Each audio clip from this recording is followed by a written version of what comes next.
Dan kadang yang kita takut pula, di luar masjid dah lah orang ni berkelahi, kita pula dalam masjid berkelahi juga. Ni lah tak jadi contoh pula dah. Tak boleh begitu.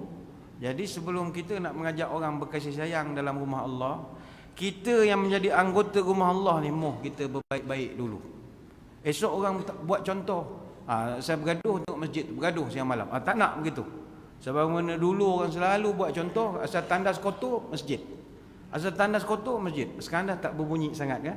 Sebab masjid pun dah banyak yang tandas tutup terus, kita terus tak buka. Cuci tidak, tutup terus je senang. Sebab sebenarnya dalam enakmen Negeri Sembilan pun sama, masjid tu binaan dia kubah, mimbar, menara apa semualah, mihrab. Tandas tak masuk dalam enakmen. Tandas ni complementary je, sumbangan kita kepada masyarakat.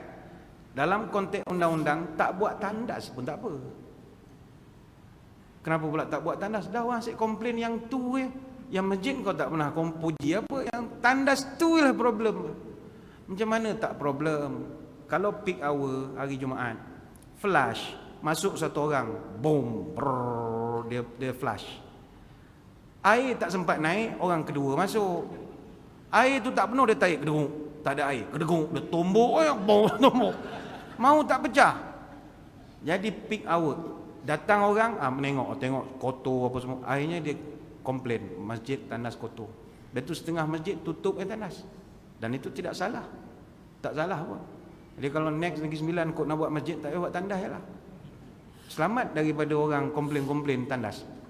Biar kalau orang singgah pergi tandas, macam mana Ustaz? Suruh pergi Petronas je lah. Pergi Petronas, sini tak ada tandas.